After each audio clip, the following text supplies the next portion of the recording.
Muy buenas noches, estimados alumnos de instituciones de derecho público. Ya nos encontramos en la recta final. Estas son las últimas clases ya. Ante todo quería felicitarlos por el segundo parcial que hicieron, que le fue muy bien a todos. Después vamos a subir las notas para que ustedes las tengan y las sepan. Y antes de ver lo que sería una parte del programa, ¿no? Vamos al tema del recuperatorio. El recuperatorio lo rinde Tomás Sebastián Vargas Chico, que no estuvo en el primer parcial, y lo vamos a tener el próximo lunes, o sea, el lunes 20 de julio, en el horario de 18:30 a 19:30.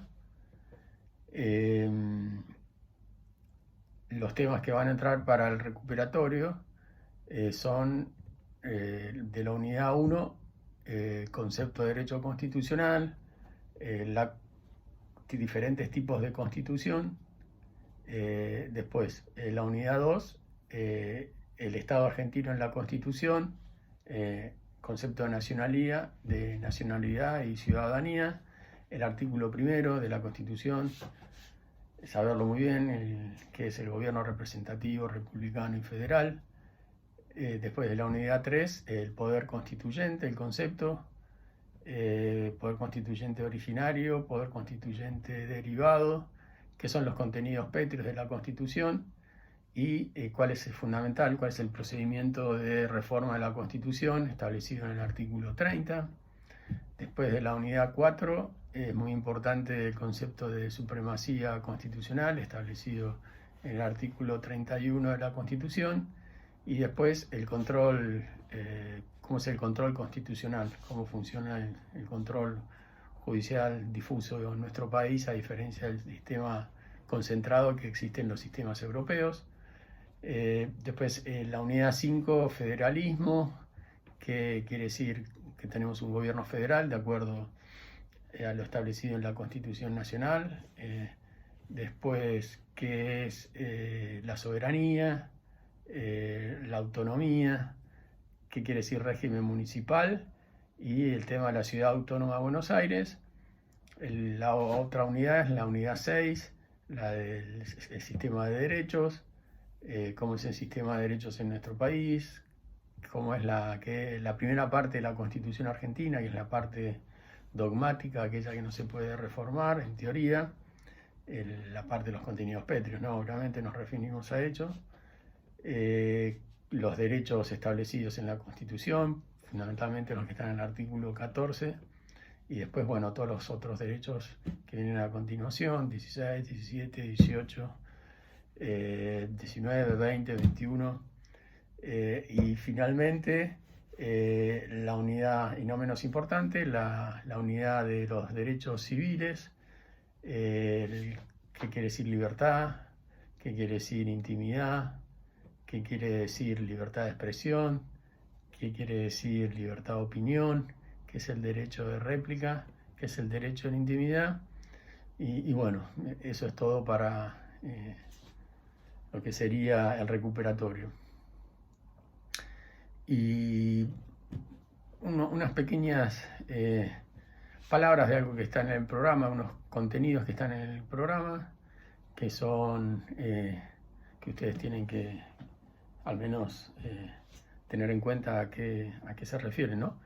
Que es el concepto de acto administrativo, caracteres del acto administrativo, qué es el derecho administrativo y qué son los contratos administrativos, ¿tá? Bueno, entendemos por acto administrativo aquella declaración unilateral hecha en ejercicio de la función administrativa y que produce efectos jurídicos en forma directa. Esta es la definición que da Gordillo, que es muy simple y muy comprensiva. ¿Qué es un acto administrativo? Por ejemplo, un ejemplo de acto administrativo es el el acto de certificar el director del registro de la propiedad inmueble que un determinado inmueble se encuentra grabado, prendado. Ese acto o esa certificación o esa opinión que hace el director del registro de la propiedad inmueble diciendo que tal inmueble tiene una prenda, un registro, bueno, esa certificación que hace el funcionario es un acto administrativo, ¿ok? Después, ¿qué es el derecho administrativo? Para Gordillo es aquella rama del derecho público que estudia el ejercicio de la función administrativa y la protección judicial que existe contra este, ¿tá? Después, ¿cuáles son los caracteres del derecho administrativo? Encontramos que se trata de un derecho público, se trata de un derecho dinámico, está constantemente sancionándose nuevas leyes o ordenanzas, resoluciones referidas al derecho administrativo, no es estático. Además, no se encuentra codificado como el derecho privado, que ustedes saben que tienen que buscar un tema de un alquiler, un contrato de alquiler, por ejemplo, se fijan directamente en la ley de locaciones o en el Código Civil y ahí lo encuentran. En cambio, el derecho administrativo, al estar un poco más disperso y no existir un código de contencioso administrativo, se encuentra regulado en leyes, en resoluciones,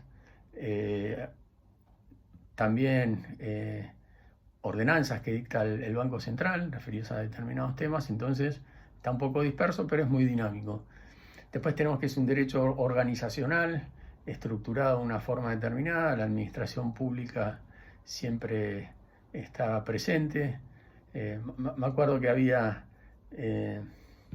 alguien que decía que el derecho administrativo está presente siempre en nuestras vidas, desde el momento que nacemos con un acta de nacimiento hasta el día que fallecemos con una partida de función. Así que siempre se lo van a encontrar en su vida, aunque a algunos no les guste, ¿no?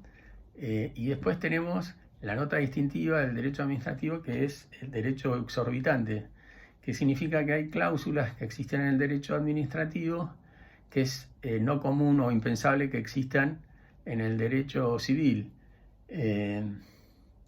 Estas cláusulas se refieren fundamentalmente a régimen de sanciones, régimen de penalidades, que bueno, están pensadas para el Estado y no sería común que las vieran en los contratos de derecho privado, por ejemplo, en donde existe igualdad de contraprestaciones, ¿no? Y finalmente, y no por eso menos importante, tenemos a los contratos administrativos, que son declaraciones de voluntad común que producen efectos jurídicos entre dos personas, y una de estas dos personas se trata de una que se halla en ejercicio de la función administrativa. Ejemplos de contratos administrativos: contrato de obra pública, contrato de concesión de obra pública, contrato de servicio público, y bueno, esos son los más importantes. No los entretengo más con este tema, simplemente quería que lo supieran. Y bueno, ya vamos terminando la materia, estamos llegando a buen puerto, que era la idea al empezar en este curso virtual. Espero poderlos ver en cualquier momento, en forma presencial, que me gusta mucho. Y me voy despidiendo y bueno, ya saben dónde encontrarme, en el correo institucional, y les dejo un blog que tengo por si algún día me quieren comentar algo o quieren ver alguna de mis opiniones. Anoten, www.eduardojorgevarela.blogspot.com. Ahí también me pueden encontrar. Me despido y bueno, nos veremos la próxima. Hasta luego.